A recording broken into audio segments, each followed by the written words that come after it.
Assalamualaikum kawanku. Supaya Mimin semangat bikin video ini, jangan lupa dibantu subscribe, like, dan komen lalu di-share. Terima kasih atas dukungannya. Mimin doakan semoga panjang umur sehat selalu untuk kawan. Selamat menyaksikan video ini. Mari kita lanjutkan cerita sebelumnya. Judul cerita: Legenda Raja Serigala. Bab 1091. Kalau gitu, kamu mulai saja. Ekspresi Pak Yuda seolah-olah sedang berkata, lepas tangan saja, aku nggak akan ikut campur. Sebenarnya, ini perkara meraih rasa percaya Raja Sihir Racun. Ayo, Raja Sihir Racun mengangkat sudut bibirnya dan berkata kepada pelayannya di sebelahnya, silakan panggil Raja Serigala. Siap. Tak lama kemudian, Teguh datang kemari di bawah bimbingan pelayan. Teguh. Raja Sihir Racun menatap Teguh dengan tulus seraya berkata, istrimu, Rina, sedang dalam perjalanan menuju Aula Celestria. Saat ini, dia sudah melewati perbatasan barat Gunung Kemala. Asalkan kamu pergi dan membunuhnya sekarang, semua dendam antara kita sudah dihapuskan. Mulai sekarang, aku nggak akan meragukanmu lagi sedikit pun. Mendengar perkataan itu, meski tidak ada perubahan di wajah Teguh, hatinya sudah terbakar api amarah yang membara. Sekali kemarahannya meledak, pasti akan menghancurkan langit dan bumi, membakar segala sesuatu di bawahnya. Kemudian, saat Teguh hendak meluapkan amarahnya, Pak Yuda, yang duduk di hadapan Raja Sihir Racun, tiba-tiba menganggukkan kepalanya dengan berkata kepada dirinya sendiri, enggak mungkin. Suamiku nggak akan menyakitiku. Kamu, pasti aku salah lihat, kan? Kamu bukan suamiku. Siapa kamu sebenarnya? Ucapannya belum selesai. Ujung pedang yang dingin lebih dulu menusuk dada wanita itu. Terpancar ekspresi kesakitan dalam jernihnya mata Rina. Namun, dia tetap berjuang untuk mengangkat kepalanya, ingin melihat dengan jelas kehadiran Teguh di depannya. Akan tetapi, dia tidak bisa melakukannya. Lewat satu tusukan pedang milik Teguh, alam kaisar kultivasi pun akan mati. Dalam sorot mata Teguh, bayangan. Bab 1092. Beberapa saat kemudian, Teguh mengeluarkan suara menggema di padang yang luas. Lebih dingin 10 kali, 100 kali lebih dingin daripada Gunung Kemala yang telah mengendap selama ribuan tahun. Wush! Baru saja Teguh selesai bicara. Dengan satu pukulan menghantam, alam bela diri dewa yang kuat tampak meluncur tanpa ragu dari Teguh dan langsung menghantam Rina hingga membuatnya terlempar ke udara. Kemudian, Rina jatuh dengan keras pada salju yang menumpuk. Suamiku, kamu. Rina terkejut saat menyaksikan Teguh. Dalam sorot matanya yang jernih dan penuh dengan ekspresi ketidakpercayaan yang sangat besar, dia menggelengkan kepala seraya wajah Rina langsung berseri-seri, dia bergegas mempercepat langkahnya dan berlari ke depan. Namun, wush! Kemudian, Teguh seketika melempar sebilah pedang, menusuk ke salju di depan Rina hingga mengeluarkan suara yang sangat jelas. Lalu, suara dingin milik Teguh terdengar. Ambil. Dingin dan tanpa ragu, Rina terkejut sejenak, lalu bertanya, suamiku, apa maksudmu? Aku nggak pakai pedang, kenapa kamu memintaku untuk mengambil pedang ini? Peganglah, lalu bunuh aku. Nada dingin yang terselip dalam suara Teguh melampaui angin dan salju, aku harap. Ini adalah percobaan terakhir. Kalau enggak, aku, Teguh, pasti nggak akan berhenti di sini saja. Setelah mengatakannya, Teguh menggenggam senjatanya dan berjalan keluar dari istana. Meskipun dia tak langsung bilang bahwa dia akan menyakiti Rina, tindakannya telah memberikan jawaban yang jelas dari Raja Sihir Racun. Ini terlihat layaknya pelepasan amarah, ketika yang sebenarnya, Teguh melakukan itu dengan sengaja. Saat melewati pelayan itu, Teguh juga mengambil pedangnya dengan santai. Hahaha, di belakangnya, Raja Sihir Racun tertawa dengan riang. Memang pantas jadi Raja Serigala, sangat sosok yang anggun, cantik, dan lemah lembut tampak jatuh di atas salju. Butiran salju berhamburan, percikan darah bagai kelopau bunga pun beterbangan. Darah segar yang merah menyala dan terasa hangat sungguh kontras dengan salju putih nan bersih yang ribuan tahun benar-benar mengejutkan dan menggugah hati. Salju tampak makin besar. Tidak lama kemudian, tubuh Rina dibalut oleh lapisan tipis. Angin pun bergerak makin kencang. Datang menderu, terasa menusuk tulang. Seolah-olah semua orang meratapi dan menyesalinya. Maaf. Teguh mengucapkan beberapa kata dengan pelan. Begitu pelan, bahkan dia sendiri pun sulit mendengarnya. Memang pantas jadi Raja Serigala. Teguh diikuti sekelompok orang yang baru menjadi pengikutnya. Ayo, angkat jenazah Rina, lalu kembali ke Aula Celestria. Sementara itu, setibanya di Aula Celestria, usai menyaksikan mayat Rina, Raja Sihir Racun mengacungkan jempol kepada Teguh, Teguh, kamu adalah orang yang berani melakukan hal besar. Setelah itu, Raja Sihir Racun menyambangi sendiri seraya memeriksa apakah Rina masih hidup atau sudah mati. Napas, hilang, nadi, tidak ada. Lalu, detak jantung dan luka Rina. Raja Sihir Racun ingin sedikit menyelidiki, tetapi setelah melihat tatapan Teguh yang terkesan bak ingin memuntahkan api, dia berakhir menyerah. Seharusnya, Rina sudah dihukum mati. Karena itu, tak perlu lagi menghina jasadnya untuk memprovokasi Teguh. Teguh, Raja Sihir Racun tidak dapat menemukan kesalahan apapun dalam tindakan Teguh kali ini, jadi dia berpura-pura berani dan berkata, sebelumnya, aku terlalu berhati-hati. Aku minta maaf. Semoga kamu nggak akan mengingatnya terus. Jangan sampai karena ini, kerja sama di antara kita jadi rusak. Teguh menunjuk jasad Rina seraya berkata dengan tenang, bawa dia ke area Kemala. Setelah mendengar perkataan Teguh, Raja Sihir Racun sontak menatap Teguh dengan tajam, sudut matanya berkedut keras. Pak Yuda juga menatap keheranan pada Teguh. Jelas sekali dia juga terkejut. Cara ini benar-benar sadis. Namun, tampaknya, makin jahat tindakan Teguh, makin besar pula api amarah di hatinya. Ketika tiba waktunya untuk meledak, tidak akan ada lagi kesempatan untuk memperbaiki situasi. Asalkan para master yang berpartisipasi dalam konferensi seni bela diri kuno ini melihat aku sudah bisa membunuh Rina, mereka akan menghadapi sikap baik dari Raja Sihir Racun. Teguh tidak sepenuhnya menerima dia berkata tanpa ekspresi, Raja Sihir Racun, kamu selalu meragukanku. Sebetulnya, aku masih punya satu cara untuk menghilangkan pikiran kamu sepenuhnya. Teguh tahu betul bahwa dia harus bekerja sama dengan rencana sang tetua. Namun, bukan berarti dia bisa diremehkan seperti ini. Saat itu, sebuah ide langsung terbersit di pikirannya. Raja Sihir Racun tersenyum dengan mata agak terpejam, tidak terlihat kesedihan maupun kebahagiaan. Lantas, dia bertanya, Teguh, kamu adalah mitra kerja terbaikku sekarang. Apa cara langsung yang kamu miliki? Caranya adalah, merasa diriku sudah terjebak dalam kutukan dan nggak ada yang perlu dikhawatirkan. Mereka juga berdiri sepenuhnya di sisi lawanku. Teguh melanjutkan. Bicaranya tenang dan teratur. Tidak ada perasaan di sana. Seakan-akan hanya bicara sesuatu yang tidak ada hubungannya dengan dirinya sendiri, dalam sikap acuh dan tenang. Hahaha. Raja Sihir Racun seketika tertawa terbahak-bahak, wajahnya juga tampak tersenyum dengan tulus. Petik 2. Baik, bagus sekali. Serunya. Memang pantas jadi Raja Serigala Serenara. Bab 1092. Beberapa saat kemudian, Teguh mengeluarkan suara menggema di padang yang luas. Lebih dingin 10 kali, 100 kali lebih dingin daripada Gunung Kemala yang telah mengendap selama ribuan tahun. Wush! Baru saja Teguh selesai bicara. Dengan satu pukulan menghantam, alam bela diri dewa yang kuat tampak meluncur tanpa ragu dari Teguh dan langsung menghantam Rina hingga membuatnya terlempar ke udara. Kemudian, Rina jatuh dengan keras pada salju yang menumpuk.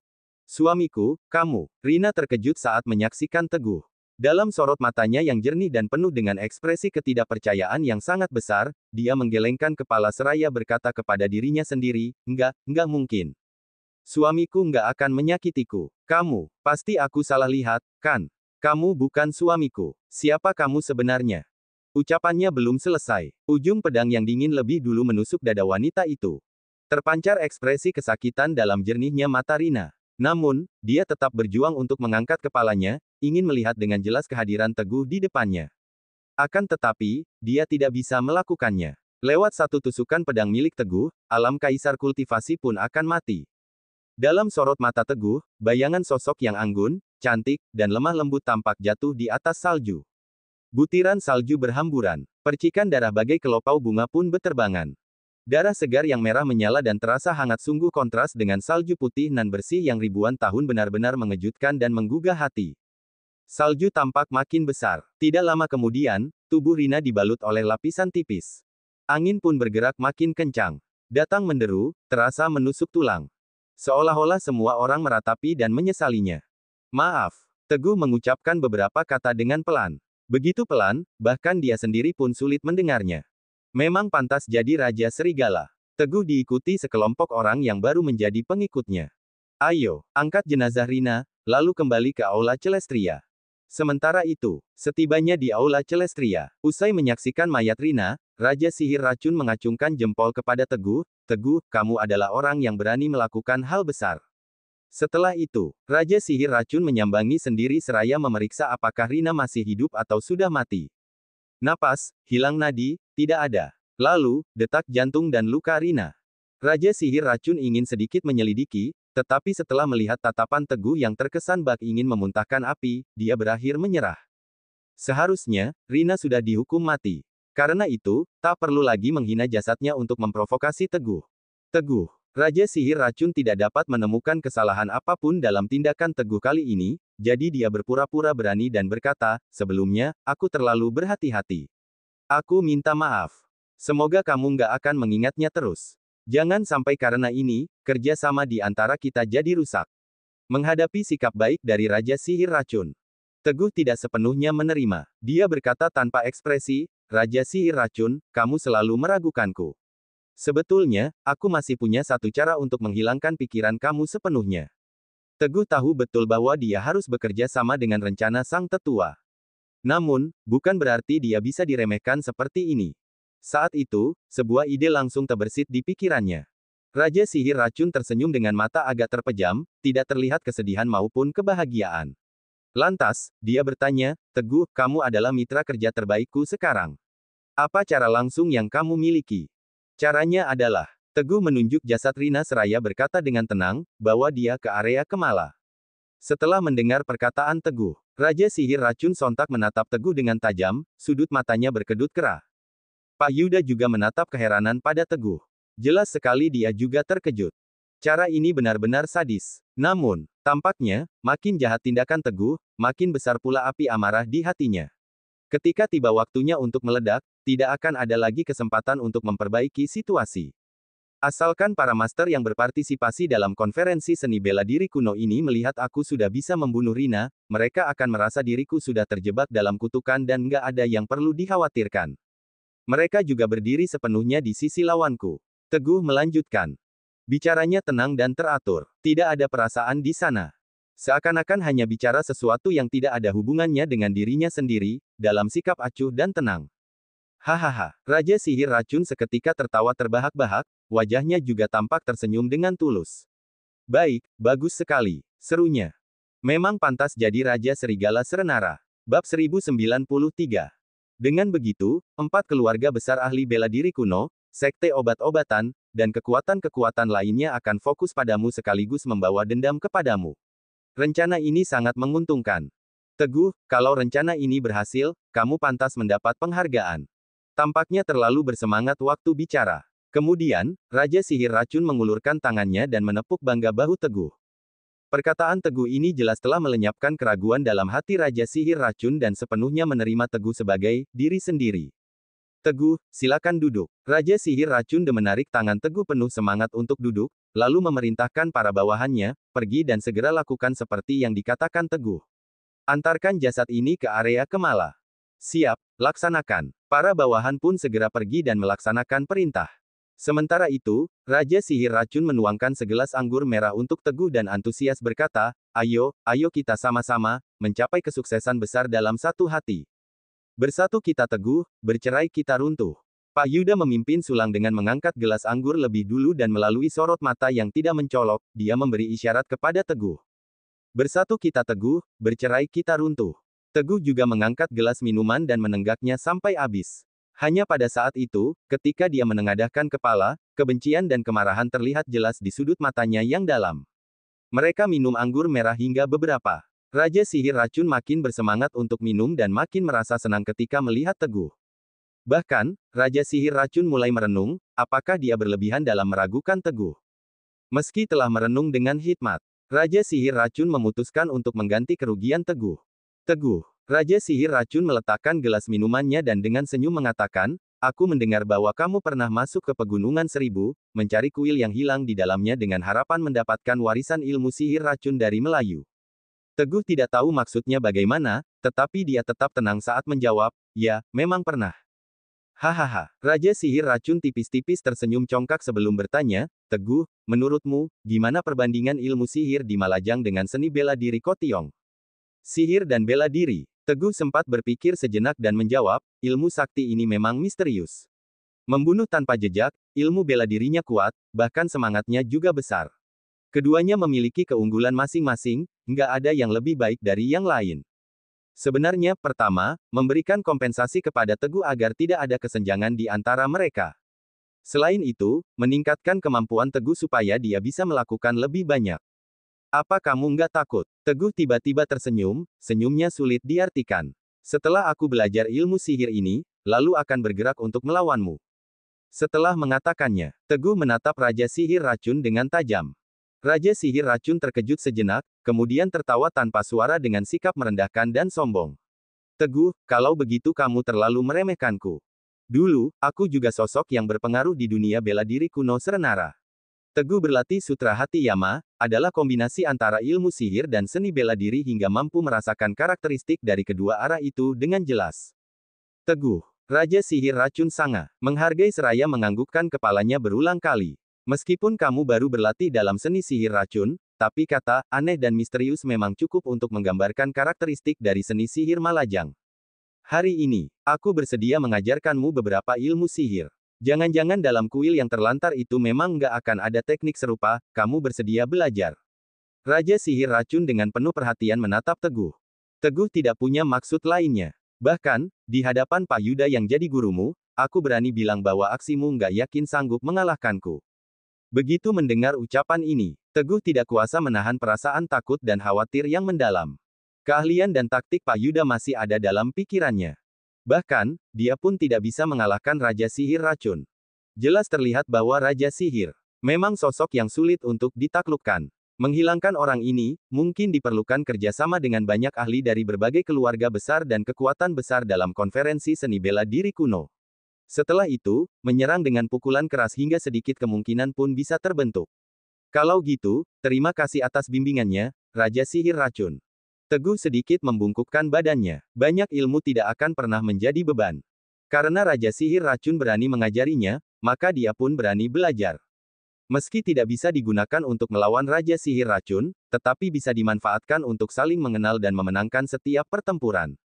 Sementara itu, R.A. Kemala, tepatnya di paviliun penjaga. Teguh bisa saja memasukkan pesawat tempur ke medan perang, sepertinya sudah bersekongkol dengan pihak resmi. Untuk menghadapinya, kita harus melewati pihak resmi. Semua orang tengah sibuk membahas cara selanjutnya untuk menghadapi Teguh. Orang yang angkat bicara adalah Noah. Matanya penuh dengan kepuasan dan kilat dingin. Sekarang, Sekte Obat-obatan kehilangan pemimpinnya dan pemimpin-pemimpin kekuatan besar juga kehilangan nyawa mereka, tetapi keluarga Yadira tetap tidak terluka. Mereka bisa dianggap sebagai pemenang terbesar saat ini. Hanya tersisa selangkah lagi bagi Noah dari kedudukan sebagai kepala aliansi seni bela diri kuno. Lapor. Pada saat itu, seorang pelayan paviliun Enjaga tiba-tiba masuk dan membungkuk kepada Maira Darsa. Dia melaporkan, Nona, Teguh telah mengirimkan sebuah hadiah yang diletakkan di luar aula utama. Bab 1094. Hadiah. Maira agak terkejut, semua orang juga bingung. Sudah jam berapa sampai Teguh bisa-bisanya masih memberikan hadiah? Trik apa yang sedang dia mainkan? Maira Darsa mendengus dingin. Masuklah. Siap. Dengan seruan itu, beberapa pelayan bergegas masuk sembari membawa tandu. Tandu itu berbentuk persegi panjang dan ditutupi dengan kain hitam di atasnya. Dilihat dari lengkungannya, tandu itu terlihat sangat berat. Plak, Maira melangkah maju sambil melepas balutan kain hitamnya, ternyata, terlihat ada hadiah dari Teguh yang diletakkan di depan semua orang yang berupa peti mati. Ses. Teguh begitu berani dan terang-terangan, sungguh mengejek orang terlalu jauh. Teguh sialan, benar-benar menganggap rendah kami yang hanya menunggu perintah leluhur. Pasti akan kubunuh sampai terbalik, lalu kucabur urat dan kulitnya. Teguh sialan itu terlalu sombong dan arogan. Teguh. Sekejap, semua orang di aula utama tidak kuasa menahan diri untuk tidak mengeluarkan umpatan. Ada orang di peti mati. Pada saat itu, tidak diketahui siapa yang berbicara. Semua orang terdiam selama beberapa saat, lalu berkumpul di sekitar peti mati. Satu persatu mulai menaruh waspada. Bahkan, ada orang yang sudah mengeluarkan senjata. Buka, Maira memperingatkan dengan suara lembut. Brak. Orang-orang segera mengangkat tutup peti mati. Di sana, terbaring seorang wanita yang anggun dan lembut. Wajahnya pucat, matanya terpejam, tubuhnya kaku, dan sudah tidak bernapas lagi. Dia adalah Rina. Semua orang di aula utama saling menatap satu sama lain. Sudah mati. Benar-benar sudah mati. Noah mendekat dan menguji napasnya sembari mengernyitkan keningnya. Seketika suasana menjadi hening. Aula utama terdiam di tengah keheningan yang mendalam. Rina, itu adalah istri sah Teguh. Dilihat dari luka di dadanya, tampaknya Rina ditikam pakai pedang dan kehilangan semua kehidupan. Bahkan, kalau Hussein hidup kembali, Quentin juga mustahil menyelamatkannya. Lalu, luka itu, dengan luka pemimpin Sekte Kebangkitan Ilahi, Master Paviliun Penjaga, dan pemimpin Sekte Obat-Obatan. Sama persis. Bela diri kuno. Kalau nggak begitu, Serenara terancam dalam bahaya. Dunia bela diri kuno juga dalam bahaya. Mulai saat ini, nggak akan ada hari tenang. Ketika orang-orang marah dan sibuk mengutuk sambil berdiskusi, mereka juga mencapai kesepakatan dalam hal ini. Para hadirin, Maira melihat sekelilingnya dengan tatapan dingin dan berkata, tolong segera minta para leluhur dari setiap keluarga untuk datang dan bersatu dalam rangka membunuh Teguh. Kembalikan kedamaian dunia bela diri kuno. Benar, Noah adalah orang pertama yang berdiri. Setelah itu, dia mulai menghubungi dan mendesak Sanu, leluhur keluarga Yadira, jadi, Rina dibunuh oleh Teguh sendiri. Binatang. Bahkan, istrinya sendiri nggak luput dari ringan tangannya Teguh. Dia benar-benar seperti binatang. Teguh. Bagaimana dia bisa melakukan hal yang sangat menghina dan membuat orang marah begini, ya? Nggak takut dapat hukuman dari langit, akan ditimpa petir, termasuk nggak akan bisa dilahirkan kembali selamanya, kan? Teguh. Tidak ada lagi akal dan emosi. Sekarang, dia cuma mesin pembunuh tanpa perasaan, jadi dia harus mati. Teguh. Sungguh keji dan gila. Mereka yang melanggar tata aturan alam dan etika manusia, harusnya nggak boleh menjadi pemimpin konferensi seni sesaat kemudian. Sekte Obat-Obatan, keluarga seni bela diri kuno, dan kekuatan seni bela diri kuno mulai bekerja sama guna mendesak leluhur mereka masing-masing. Harapannya, mereka bisa mencapai stabilitas secepat mungkin. Penjaga Agung, Bab 1095. Tolong pastikan besok kamu tiba di area Kemala dan mengikuti konferensi seni bela diri kuno 2 hari lagi. Biar bisa sama-sama melawan Teguh, sosok iblis jahat yang ganjil dan aneh. Leluhur, Teguh sudah jadi iblis. Tanpa belas kasihan, tanpa moral, bahkan membunuh orang nggak berdosa. Anda harus datang ke area Kemala besok dan membunuh anak ini dengan kejam. Leluhur, sepanjang waktu bergulir, banyak suara yang terdengar sedang memberitahu para leluhur tersebut. Dengan suara yang tertekan dan bergema dengan cepat, para ahli dunia bela diri kuno pun segera datang dengan tergesa-gesa. Akhirnya, mereka memutuskan untuk kembali. Sementara itu, di Aula Celestria, Teguh sedang melakukan kultivasi di kamarnya sendiri. Raja Sihir Racun tidak mengecewakan dengan keahliannya dalam ilmu sihir racun. Banyak ilmu sihir yang sama, bahkan dapat menemukan jalan berbeda dan tetap sampai ke puncak. Benar-benar jenius dalam seni sihir. Setelah menerima ajarannya, Teguh merasa bagai mendapatkan pencerahan. Segala sesuatu menjadi sangat jelas, membuatnya tak sabar untuk memulai kultivasi. Tepat pada saat itu, mata Teguh memancarkan cahaya sewarna merah darah. Tiba-tiba, seluruh tubuhnya juga memancarkan aura yang aneh kekerasan, keputusasaan, dan kebencian didorong oleh berbagai emosi negatif. Rasanya seperti terkena sihir. Wush! Saat Teguh hampir tidak bisa bertahan, satu tangannya menekan bahu. Membuat energi murni matahari seperti batu giok yang hangat pun mengalir ke meridian tubuhnya, membantunya melawan dampak yang keras ini. Tepat pada saat itu, Pak Yuda bertindak. Teguh menghela napas panjang dan perlahan membuka matanya. Sudah lampau sejak kepalanya ditutupi oleh keringat dingin yang halus, sihir ini, Teguh dengan hati yang masih terguncang berkata, meski dapat membuat seseorang memperoleh lonjakan kekuatan yang besar dalam waktu singkat dan meningkatkan kekuatan dengan cepat. Namun, pada saat yang sama, harapan, kemarahan, kebencian dan emosi negatif lainnya dalam hati juga dapat diperbesar tanpa batas. Pada akhirnya, dapat menyebabkan kegilaan. Kondisi ini benar-benar spontan. Pak Yuda langsung menggerutu seraya perlahan berkata, ilmu sihir suku Malajang memang hebat sekali. Seseorang mampu meningkatkan kekuatannya dalam waktu singkat, tapi juga lebih mudah terjerumus dalam kegelapan ketimbang seni bela diri Kotiong. Namun, Teguh, kamu nggak perlu khawatir. Guru akan mengajarkanmu sebuah metode bernama, metode pembersihan jiwa yang suci, dengan kemampuan membersihkan jiwa, membersihkan pikiran, juga mengusir berbagai harapan nggak sehat dan emosi negatif. Biarkan jiwamu tetap teguh, nggak tercemar, nggak takut untuk menghadapi risiko yang membahayakan. Mantra jiwa bersih. Teguh tidak bisa menahan ekspresi kagetnya. Teguh, dengarkan baik-baik. Pak Yuda lanjut berkata. Selanjutnya, adalah inti dari mantra membersihkan jiwa dan pikiran. Setelah menjelaskan selama 3 menit, Teguh sudah menguasai seni ajaib ini. Selain itu, bergegas untuk mulai mencoba, supaya mengusir segala macam setan dalam hati.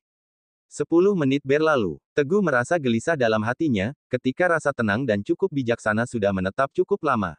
Langit runtuh, hatiku tetap tenang, bahkan segala harapan juga tidak ada jejaknya. Guru, Teguh dengan tenang bertanya, selanjutnya, bagaimana kita harus bertindak? Pak Yuda menatapnya sekilas dan menjawab dengan tenang, Guru tahu, beberapa waktu ini, kamu punya banyak perasaan ragu dan sering meragukan diri sendiri. Sekarang, tugas guru untuk membantumu sudah selesai.